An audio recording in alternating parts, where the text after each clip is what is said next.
दोस्तों, सरस्वत एकेडमी के इस ऑनलाइन प्लेटफॉर्म पे एक बार फिर आपका स्वागत है। हम इलास्टिसिटी डिस्कस कर रहे थे और आज का जो हमारा टॉपिक है वो है कैंटिलीवर। अब कैंटिलीवर क्या होगा, उसमें कौन कौन सी कंडीशंस यहाँ पर हम डिस्कस करेंगे उसकी हम बात करते हैं। तो बिना किसी देरी के मूव करते हैं आज के हमारे इस लेक्चर की तरफ।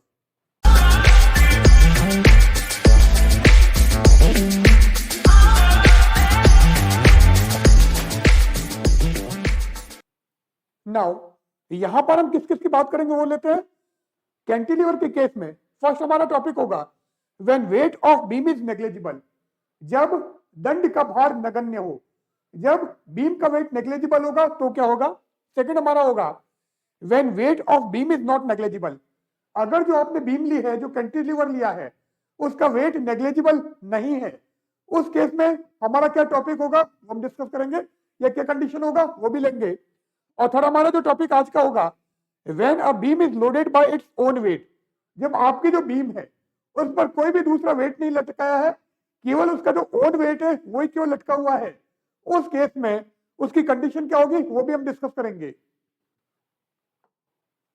सो कैंटिलीवर, अब सबसे पहले कैंटिलीवर क्या है उसकी बात करते हैं। कैंटिलीवर एक्चुअल में क्या है, a horizontal beam fixed at one end and loaded at its free end is called a cantilever। तो कैंटिलीवर एक्चुअल में एक बीम है, एक दंड है, उसमें क्या होगा, उसका जो एक एंड है वो तो आपने फिक्स कर दिया है, जो दूसरा उसका एंड है क्या, ये जो उसका फ्री एंड है वहां पर आपने वेट लटका रखा है, इस पर्टिकुलर बीम को हम बोलेंगे कैंटिलीवर। नाउ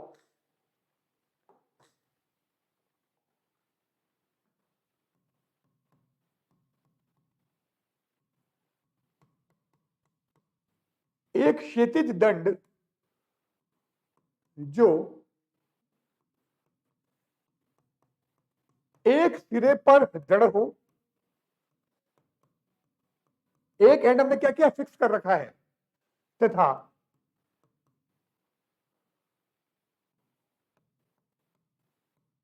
इसके मुक्त सिरे पर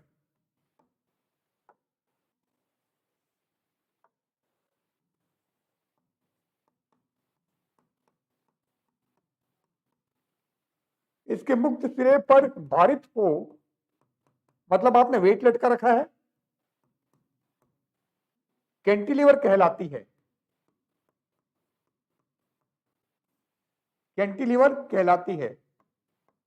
तो कैंटिलीवर एक्चुअल में एक हॉरिजॉन्टल बीम है, एक क्षैतिज दंड है, जो एक्चुअल में एक एंड पर आपने फिक्स कर रखी है और दूसरा जो इसका एंड है, ये जो इसका फ्री एंड है वहां पर आपने वेट लटका रखा है कि हमारी कैंटिलीवर, ये ओ एक कैंटिलीवर है, मतलब एक हॉरिजॉन्टल बीम है, ओ पॉइंट पर हमने इसको फिक्स कर दिया है और इसका जो ए पॉइंट है यहां पर हमने वेट लटका रखा है, जिसके कारण ये क्या हो जाएगा, डिप्रेस हो जाएगी, नीचे की साइड में झुक जाएगी। तो पॉइंट ए जो है, ये जो इसका एंड ए है, जो हमारा फ्री एंड है, मुक्त सिरा है, वहां पर हमने वेट लटकाया W इक्वल टू mg। जैसे आपने वेट लटकाया इसके कारण ये नीचे की तरफ इसका एंड आ गया है और ए जो पॉइंट है वो आपका ए डैश पर आ गया है। अब कोई भी पॉइंट पी लेंगे, उस पर कितना डिप्रेशन हुआ है उसकी बात करेंगे, उस पर कितना अवनमन हुआ है। ये जो पॉइंट पी है, इस पॉइंट पी के कोऑर्डिनेट हमने एक्स वाई माने हैं, और ये जो हमारी कैंटिलीवर है इसकी लेंथ हमने एल ले रखी है। तो ओ ए इक्वल टू एल क्या है, length of cantilever.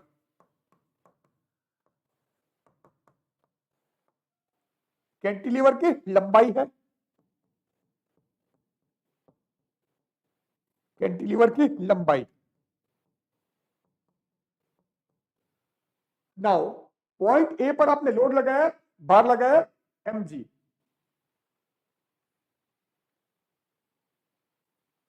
Now W equal to mg, weight is applied at point A, बिंदु ए पर W इक्वल टू mg भार लटकाया गया है, लटकाया गया है। क्लियर है। नाउ अब हम यहां पर पॉइंट पी ले रहे हैं और इस पॉइंट P के कोऑर्डिनेट हमारे एक्स वाई है, तो O से P की जो डिस्टेंस है, हॉरिजॉन्टल डिस्टेंस से क्षैतिज दूरी, वो तो हमारी P x हो गई, और ये जो इसकी वर्टिकल डिस्टेंस है आपकी, ये जो बीम है ये कितनी नीचे आ गई है, वो हमारा y है। तो P क्या है, P x y is a point on cantilever, on cantilever। तो पी एक्स वाई क्या है, कैंटिलीवर पर एक बिंदु है, और एक बिंदु है, और ये जो हमारा पॉइंट है उसका अवनमन या डिप्रेशन कितना हो गया, y हो गया है। तो अगर O से P x है, तो इसका मतलब P से A जो डिस्टेंस होगी वो हमारी क्या हो जाएगी, L माइनस एक्स हो जाएगी। नाउ फर्स्ट कंडीशन हम ले रहे हैं, when weight of beam is negligible, जब दंड का भार नगण्य हो। अब डायग्राम अभी हमने दिखा दिया था कि हमारी एक कैंटिलीवर OA है जिसकी लेंथ L है, पॉइंट A पर आपने वेट लटकाया W इक्वल टू mg, इस वेट के कारण A हमारा A' पर शिफ्ट हो गया है, और हम इसका कोई पर्टिकुलर पॉइंट ले रहे हैं P जिसके कोऑर्डिनेट एक्स वाई है। तो जो भी हम स्टडी करेंगे हम P पर स्टडी करेंगे, और यहां पर हम बीम का या कैंटिलीवर का वेट इंक्लूड नहीं कर रहे हैं, वो हमने नेग्लिजिबल मान लिया है। उस केस में हम आगे बढ़ते हैं। नाउ अब जैसे ही आपने पॉइंट ए पर वेट लगाया mg, तो इसके कारण ये नीचे की तरफ आ गई है, तो इस पर बेंडिंग कपल लगेगा, उसकी बात करते हैं।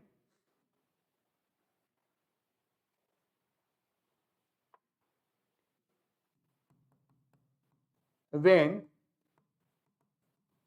weight W equal to mg is loaded at is applied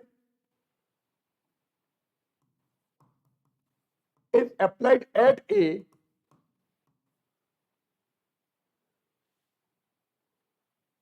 जब A बिंदु पर भार W इक्वल टू mg लटकाया जाता है,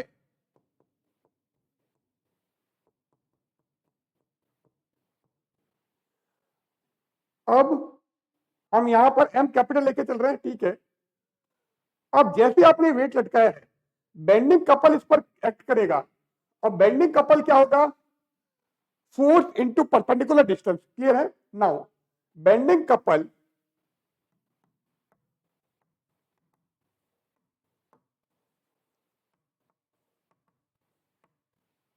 acting on the beam, on the beam, तो बीम पर क्या लग रहा है, बेंडिंग कपल लग रहा है, यह बंकन बलयुग्म कार्य कर रहा है। तो दंड पर कार्यरत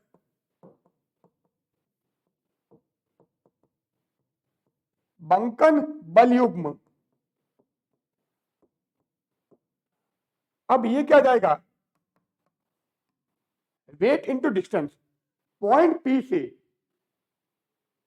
जो आपकी A की डिस्टेंस है वो आपके L माइनस एक्स, और वेट क्या लग रहा है, W, तो W into L minus x, क्या गया हमारा bending couple.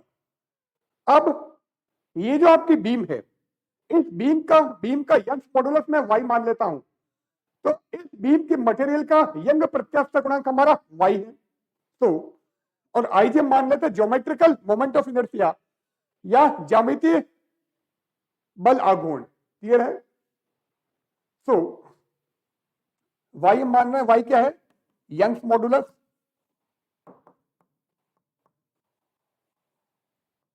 Of material of beam,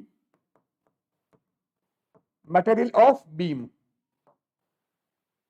दंड के पदार्थ का यंग प्रत्यास्थ गुणांक, पदार्थ का यंग प्रत्यास्थता गुणांक हमने क्या मान लिया, y मान लिया है। अब IG में मान लेता हूं geometrical moment of inertia, IG हम ले लेते हैं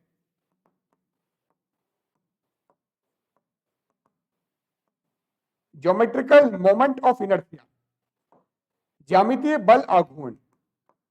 अब इसकी वैल्यू क्या होगी, वो उस पर डिपेंड करेगा कि आपकी बीम का जो क्रॉस सेक्शन है वो रेक्टेंगुलर है या फिर सर्कुलर है, इसका अनुप्रस्थ काट क्षेत्र जो है वो आयताकार है या फिर वृत्ताकार है। तो IG हमारा हो गया ज्यामितीय बल आघूर्ण।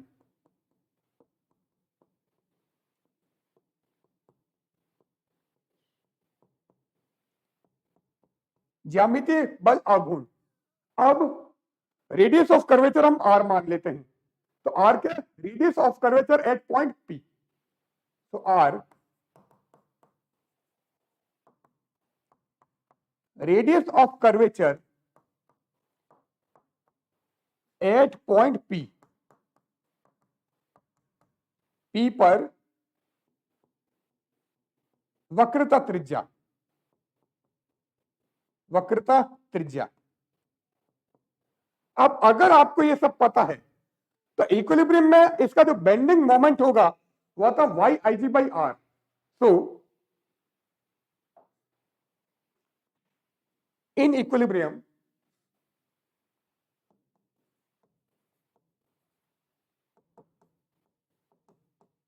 बेंडिंग मोमेंट,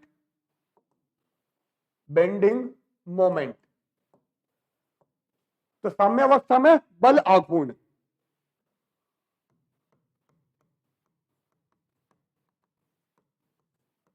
साम्यावस्था में बंकन आघूर्ण, सॉरी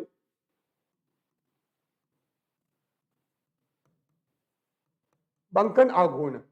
अब ये क्या आएगा, ये आएगा YIG/R। तो इक्विलिब्रियम में बेंडिंग मोमेंट होता है YIG/R, और हम बोल रहे हैं बेंडिंग मोमेंट क्या है, ये हमारा है W into L minus x. तो इसका मतलब ये दोनों इक्वल होंगे, बैलेंस होंगे। इसको इक्वेशन 1 कर दो और इसको हम 2 कर देते हैं। क्लियर है?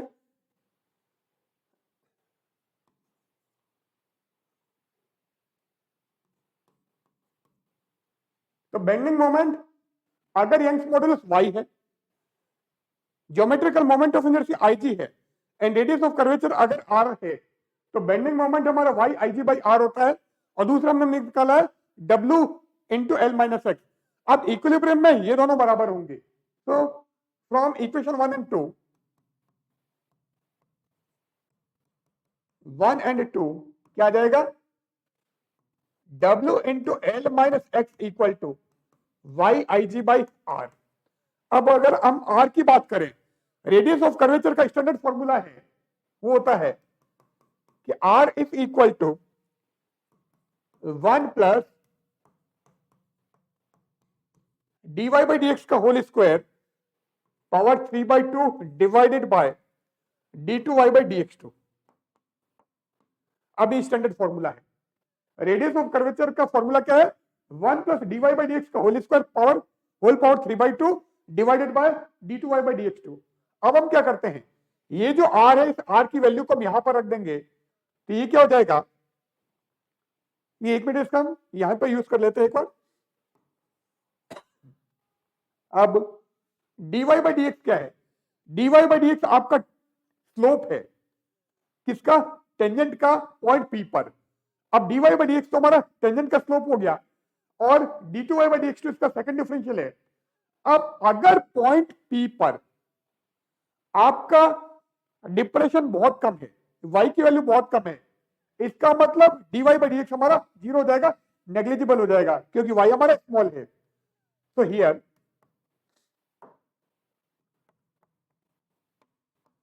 dy/dx क्या है, स्लोप ऑफ टेंजेंट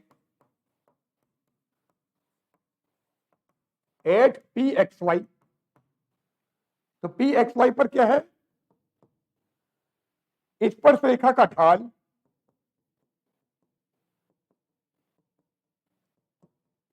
अब हम बोल रहे हैं y हमारा नेग्लिजिबल है, since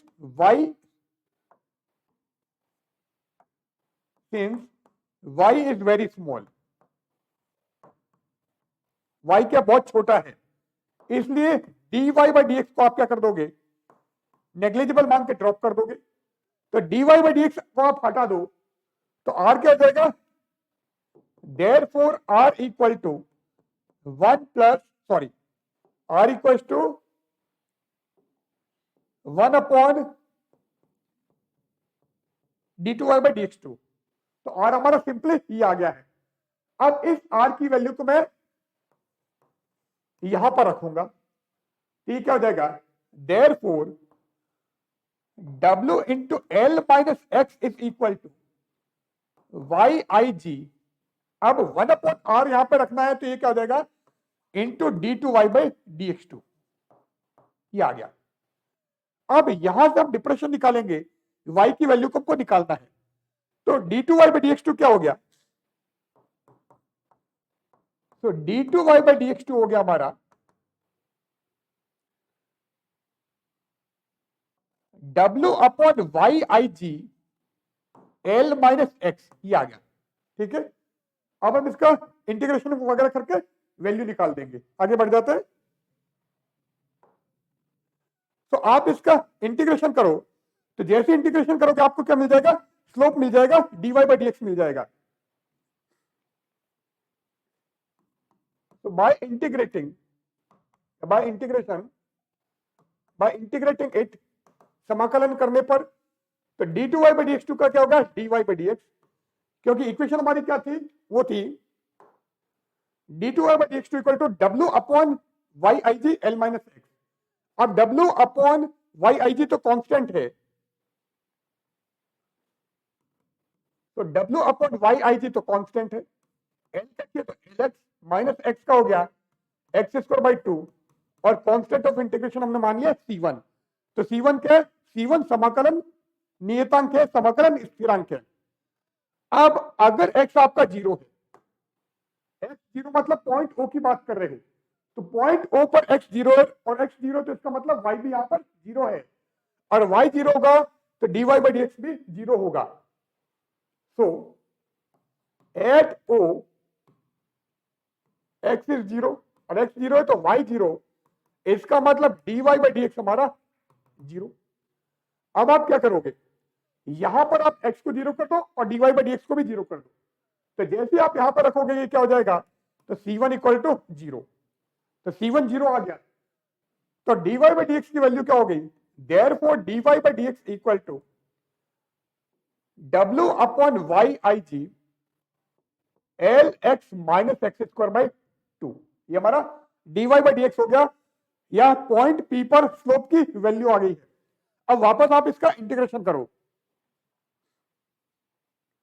again by integrating it,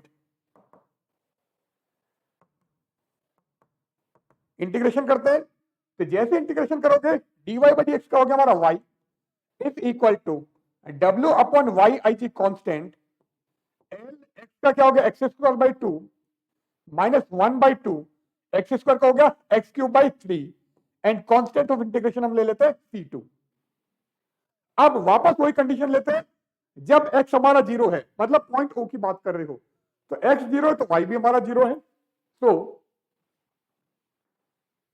eight O x 0 y 0, तो x भी आप 0 कर दो, y भी 0 कर दो, इसका मतलब यहां से क्या आ गया, c2 इक्वल टू 0, और इस c2 इक्वल टू 0 में यहां पे लगा देता हूं, तो y क्या आ जाएगा, so y is equal to w upon yig l x square by 2 minus x cube by 6, ये हमको y की वैल्यू मिल गई है, डिप्रेशन मिल गया है। अब मैक्सिमम डिप्रेशन की बात करें, तो मैक्सिमम डिप्रेशन क्या होगा, फ्री एंड पर, तो जैसे जैसे आपकी O से डिस्टेंस बढ़ रही है, ये y की वैल्यू भी बढ़ रही है, तो O से मैक्सिमम डिस्टेंस मतलब पॉइंट A पर x हमारा L हो गया, और ये हमारा a डैश जो कि मैक्सिमम डिप्रेशन होगा, y मैक्सिमम होगा, जिसको हम डेल्टा लिख देंगे। तो एट फ्री एंड, मुक्त सिरे पर,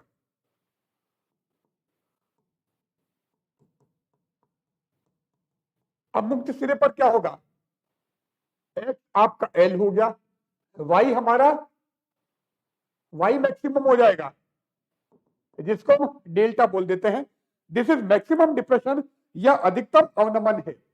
नाउ रख दो यहां पर, तो डेल्टा मैक्सिमम क्या हो गया, W upon y I ji, x की जगह आप एल कर रहे हो, तो जैसे यहां पर एक्स की जगह एल किया तो L cube by 2 minus l cube by 6,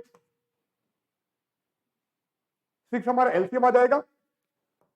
so W upon y I ji, L cube बाहर आ गया, 6 आपने एलसीएम ले लिया, तो 2 3 जा 6 माइनस 6 1 जा 6, ये हो गया 2/6, और 2/6 का मतलब हो गया 1/3। तो डेल्टा की वैल्यू आ गई, डेल्टा मैक्सिमम नहीं लिखेंगे, या तो वाई मैक्सिमम लिखो या फिर डेल्टा लिखो। तो वाई मैक्सिमम जिसको हम डेल्टा बोल रहे हैं, तो डेल्टा हमको मिल गया WL क्यूब अपॉन 3YI जी, ये हमारे डेल्टा की वैल्यू आ गई है, या मैक्सिमम डिप्रेशन हमको मिल गया है। अब डेल्टा की वैल्यू आईजी पर डिपेंड कर रही है कि आपका रेक्टेंगुलर क्रॉस सेक्शन है या फिर सर्कुलर क्रॉस सेक्शन है, तो उसके हिसाब से हम आईजी की वैल्यू रख देते हैं। So for rectangular cross section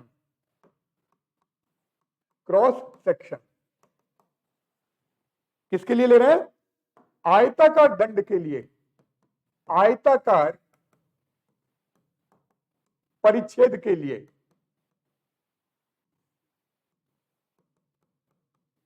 अब अगर रेक्टेंगुलर क्रॉस सेक्शन वाली हमारी बीम है तो क्या होगा, तो यहां पर आ जाएगा, तो आईजी हमारा होता है बीडी क्यूब बाई 12, तो IG is bd cube by 12, ये है। अब हमारे पास में डेल्टा की वैल्यू ये थी, तो आईजी की वैल्यू आप रख दोगे, डेल्टा क्या था, W l cube by 3y आई जी, तो डेल्टा तो हमारा था W l cube upon 3YI जी। अब आईजी की वैल्यू में रख देता हूं बीडी क्यूब बाई 12, तो डेल्टा हमारा हो गया W l cube by 3y, IG रख दिया आपने बीडी क्यूब अपॉन 12, कैंसिल करो तो 3 4 जा 12, तो ये क्या आ गया, डेल्टा आ गया यहां से 4WL cube, 4WL cube divided bye YBD cube, ये हमारा डेल्टा की वैल्यू आ गई है अगर रेक्टेंगुलर क्रॉस सेक्शन है बीम का तो। अब अगर रेक्टेंगुलर नहीं है, सर्कुलर है, तो क्या होगा वो हम ले लेते हैं। So for circular cross section, for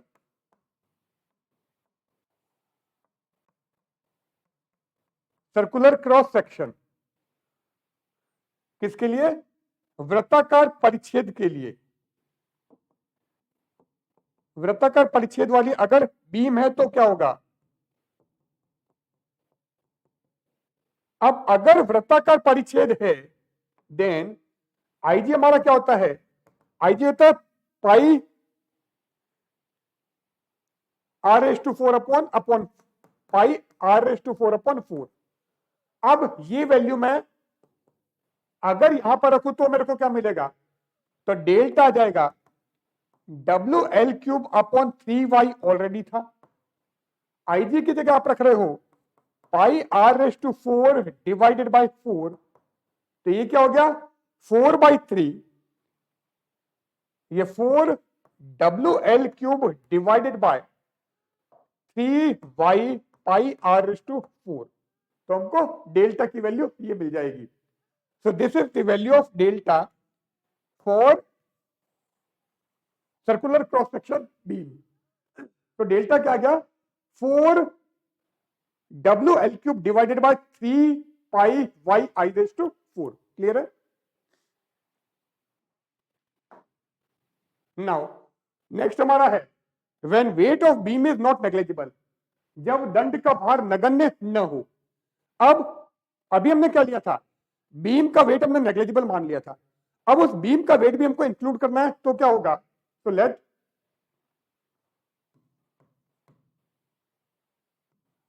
wait पर यूनिट लेंथ ऑफ बीम डब्ल्यू डैश। तो डब्ल्यू डैश हमने क्या माना है, प्रति एकांक लंबाई दंड का भार। ये क्या है, प्रति एकांक लंबाई दंड का भार, ये हो गया। अब इसको इंक्लूड करना है, तो अगर हम एपी लेंथ की बात करें, एपी लेंथ क्या हो गई, ये हमारी एपी, तो एपी लेंथ हमारा एल माइनस एक्स, तो एल माइनस एक्स लेंथ का अगर हम वेट लें बीम का, तो क्या हो जाएगा डब्ल्यू dash into l minus x. Clear है, तो डब्ल्यू dash l minus x weight आपका इस बीम का हो गया, और ये कहां पे काम करेगा, पी से एल माइनस एक्स डिस्टेंस पर, पी से एल माइनस एक्स डिस्टेंस पर।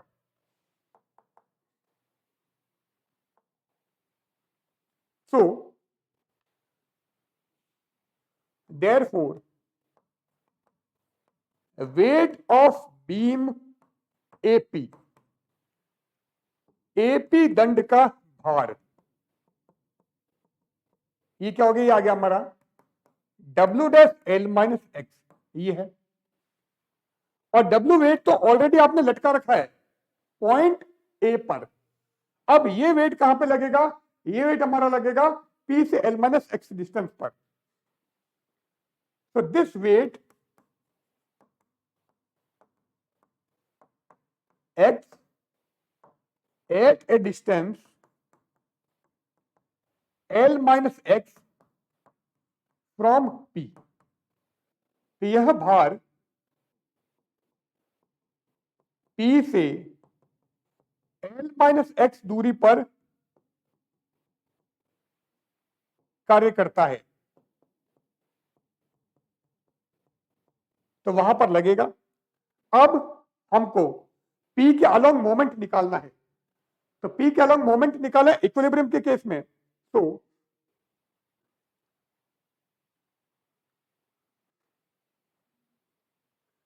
therefore मोमेंट अबाउट P, तो P के परितः आघूर्ण, बंकन आघूर्ण की बात कर रहे हैं। इक्विलिब्रियम केस में पहले क्या था हमारा, पहले था y I G by R is equal to डब्ल्यू इंटू एल माइनस एक्स। ये तो उस केस में था जब आपने बीम का वेट नहीं कंसिडर किया, बीम का वेट नेग्लिजिबल है। अब यहां पर बीम का वेट भी हमने इंक्लूड कर दिया है, तो उसको भी मैं ऐड कर देता हूं। तो बीम का वेट क्या है, W dash into l minus x. अब ये कहां पर काम करता है, P से L माइनस एक्स दूरी पर कार्य करता है। अब P से L माइनस एक्स दूरी हम नहीं बोलेंगे, थोड़ा सा करेक्ट करते हैं, ये एक्चुअल में लगेगा हमारा, ये इसके बीच में लगता है, PA के मध्य। तो PA के मध्य क्या हो गया, L माइनस एक्स अपॉन 2, ये हमारी डिस्टेंस हो जाएगी।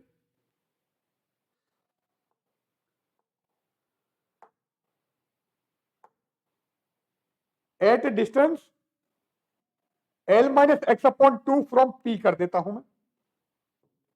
क्लियर है, तो इसको भी आप ऐड कर मल्टीप्लाई करो, ये तो आपका वेट हो गया, दूरी क्या हो गई, L माइनस एक्स अपॉन 2। तो W into l minus x plus डब्ल्यू डैश एल माइनस एक्स का होल स्क्वायर अपॉन 2, ये आ गया। अब R की वैल्यू भी मैं रख दूंगा। R हमारा क्या था, 1 बाई आर हमारा था d2y बाई dx2, तो ये भी आप यहां पर रख दो। आगे बढ़ते हैं, तो ये क्या हो गया, therefore y i g d2y by dx2 is equal to w into l minus x plus, ये तो पहले भी था, डब्ल्यू डैश एल माइनस एक्स का स्क्वायर अपॉन 2, ये आ गया। अब हमको इंटीग्रेशन वगैरह करके इसको सॉल्व करना है।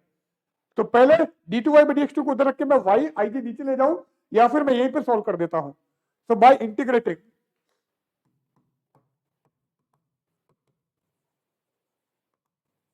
समाकलन करने पर, तो अगर हम समाकलन करें तो ये क्या हो जाएगा, y I G dy by dx, y I जी तो कांस्टेंट, d2y by dx2 का इंटीग्रेशन हो गया dy by dx is equal to w constant, n का हो जाएगा lx, x का हो जाएगा x square by 2 plus w dash by 2। अब यहां पर ये क्या है, ये हमारे एक्चुअल में है L square minus 2lx plus x square, ये है। इसका इंटीग्रेशन आपको करना है, तो ये क्या हो जाएगा, एल स्क्वायर का तो हो गया L square by L square x minus 2l, x का हो गया एक्स स्क्वायर बाई 2 और एक्स स्क्वायर का हो गया एक्स क्यूब बाई 3, ये आ गया।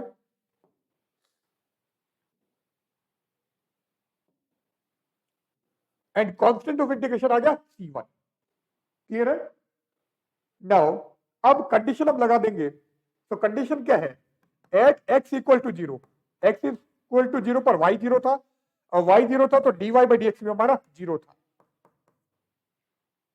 अब अगर ये सारे में यहां पर रख दो, तो ये आपका 0, ये 0, यहां पर ये 0, तो c1 बचा हुआ है, तो c1 क्या आ गया 0, तो c1 को 0 आप ऊपर रख दो, तो ये क्या हो जाएगा, y I G dy by dx is equal to w l x minus x square by 2 plus w dash by 2 l square x, यहां पर ये 2 से 2 कैंसिल हो गया, तो minus l x square plus x cube by 3, ये आ गया, clear है। अब वापस इसका इंटीग्रेशन करो, again by integrating, again by integrating it, वापस इसका क्या कर रहे हो, समाकलन कर रहे हो। तो अगर मैं समाकलन करूं तो dy बाई dx का समाकलन क्या हो जाएगा, y, ये हो गया y I G into small y is equal to w l x का हो गया x square by 2 minus x square का हो जाएगा एक्स क्यूब बाई 3, और नीचे 2 है तो ये हो गया x cube by 6 plus w dash by 2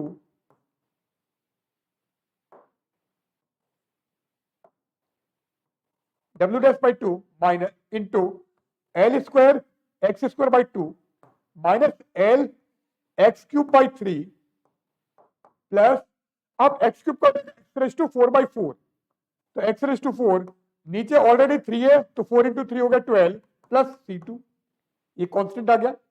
अब वापस वही कंडीशन लगाएंगे, जब x हमारा 0 है तो y हमारा 0 है, तो अगर मैं y को 0 करूं x को 0 करूं तो c2 मेरे को 0 मिल जाता है। So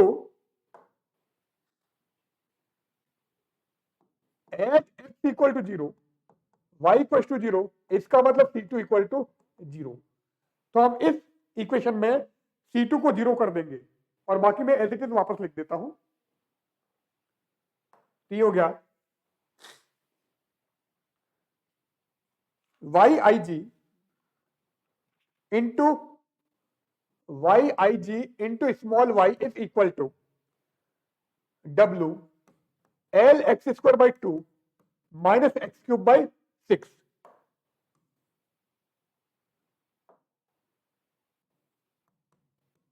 plus w dash by 2, bracket में क्या था, l square x square by 2 minus l x cube by 3 plus x raise to 4 by 12, x raise to 4 by 12, check कर लेते हैं, एल एक्स क्यूब बाई 3, ठीक है, ये आ गया। अब मैक्सिमम डिप्रेशन की बात करते हैं, तो फ्री एंड पर आपका मैक्सिमम डिप्रेशन होता है, तो x equal to l, y हमारा वाई मैक्सिमम होगा, और इसको हम डेल्टा लिख देते हैं, सॉरी, तो रख दो यहां पर, आ गया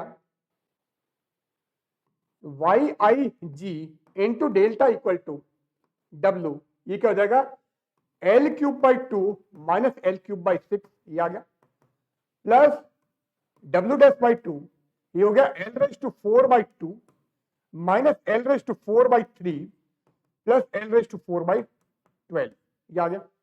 अब इसको मैं सॉल्व करता हूं।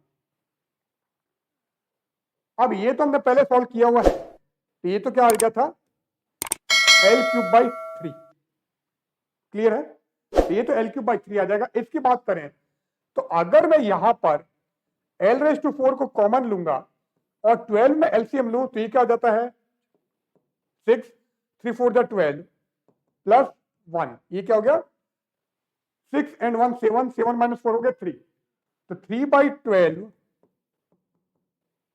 एल रेज टू 4, इसका मतलब एल रेज टू 4 बाई 4 ये आ जाएगा। सो ये क्या हो गया therefore y I G into delta आ गया हमारा डब्ल्यू एल क्यूब बाई 3 प्लस डब्ल्यू dash l raise to 4 upon 8, क्योंकि यहां पर तो 4 और बाहर 2 ऑलरेडी है तो 8 हो जाएगा, तो आ गया डब्ल्यू dash l raise to 4 upon 8।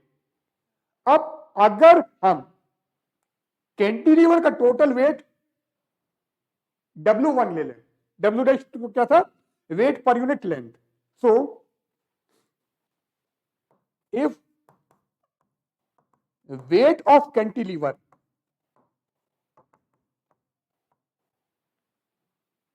क्या है W1, तो यदि कैंटिलीवर का भार हम क्या मान रहे हैं,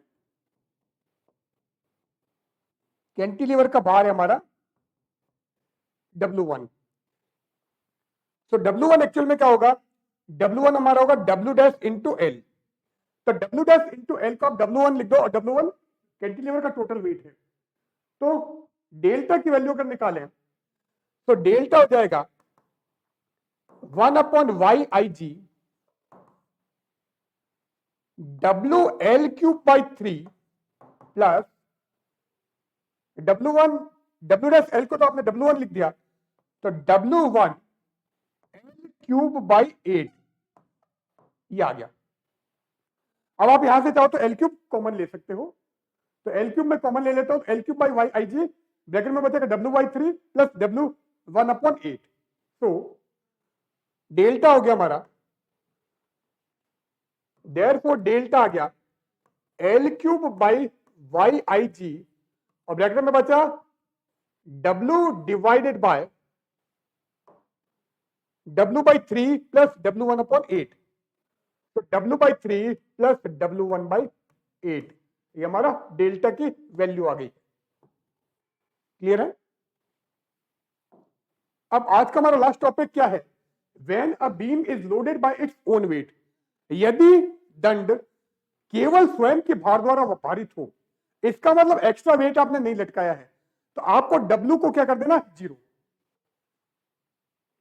तो हियर